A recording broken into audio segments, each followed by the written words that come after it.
Pagi ini tidak seperti biasanya, aku harus berangkat sekolah sendiri tanpa harus diantar oleh ayahku karena ayahku mengantar kakakku untuk ujian tes masuk perguruan tinggi negeri di kota sebelah. Tetapi kebetulan temanku yang satu kelas denganku mengajakku untuk berangkat bersama karena rumahnya hanya berjarak beberapa meter saja dari rumahku.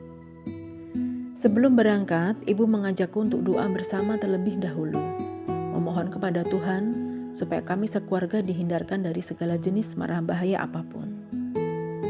Sesaat kemudian temanku datang. Kemudian ibu mengantarku sampai di depan gerbang dan berpesan kepada kami untuk hati-hati di jalan, perhatikan rambu-rambu, dan gunakan helm dengan benar.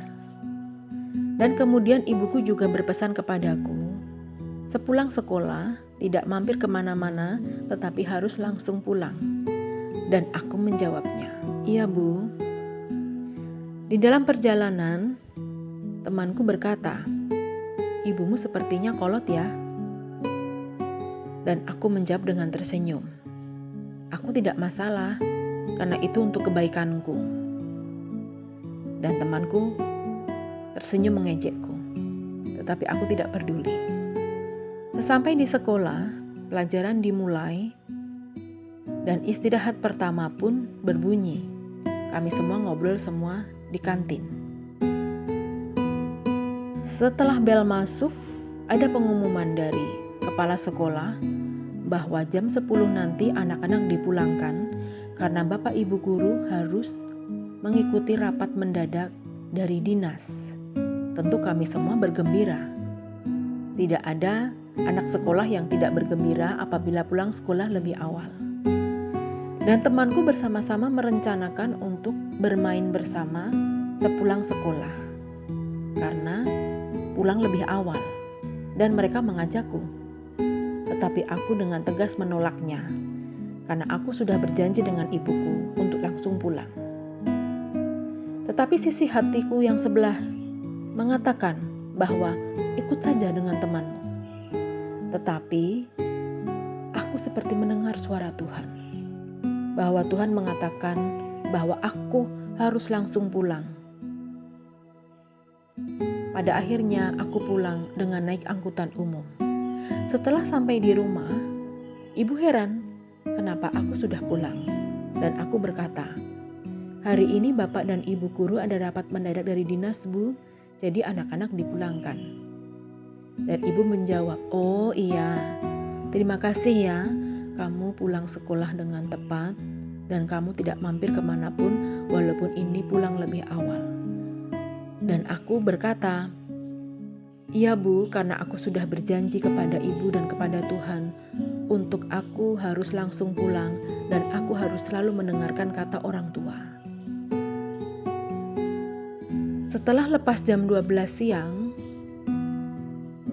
ada telepon di handphoneku. Salah satu temanku mengabarkan bahwa rombongan teman-temanku yang tadi pergi ke daerah puncak gunung untuk bertamasya, mereka mengalami kecelakaan. Dan ada 2 temanku yang meninggal. Aku sungguh syok dan kaget. Dan kemudian aku masuk kamar, aku menangis sejadi-jadinya dan aku berdoa bahwa Tuhan masih melindungi aku dari segala jenis halangan kecelakaan apapun, dan Tuhan mengingatkanku untuk aku tidak berbohong kepada orang tuaku untuk langsung pulang sekolah dan langsung pulang sampai ke rumah. Aku bersyukur bahwa Tuhan masih memperingatkanku. Tetapi yang membuat aku bersedih, aku kehilangan 2 teman.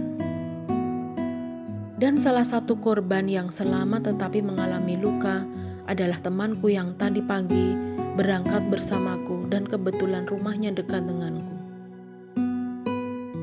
Saat itu juga, ibunya langsung ke rumahku dan bertanya kepadaku, apa yang sudah terjadi? Ibunya dengan nangis, gemetaran bertanya kepadaku. Dan karena aku tidak tahu apa-apa, aku menjelaskan pada ibu dari temanku tersebut bahwa aku tidak ikut rombongan mereka untuk bermain bersama karena hari ini pulang lebih awal. Ibunya tentu kecewa dan ibunya langsung ke rumah sakit. Ibuku mengatakan bahwa kamu harus bersyukur kepada Tuhan bahwa kamu diperingatkan oleh Tuhan dan dihindarkan dari kecelakaan apapun hari ini. Dan aku sungguh bersyukur ini menjadi pembelajaran bagiku untuk aku tidak membohongi orang tua dan tidak membohongi Tuhan. Saudara yang terkasih, kesaksianku hari ini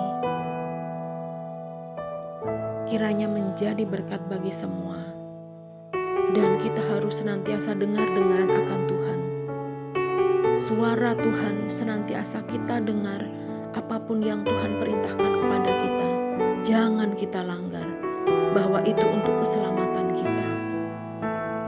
Sungguh saudaraku semua, aku sungguh bersyukur dihindarkan dari kecelakaan yang hari itu teman-temanku mengajakku untuk bermain bersama. Dan ini untuk menjadi pembelajaran bagiku untuk di kemudian hari aku tetap mendengarkan suara Tuhan dan tetap mendengarkan nasihat kedua orang tuaku. Kiranya kesaksian hari ini menjadi berkat bagi saudaraku semua. Tuhan Yesus memberkati.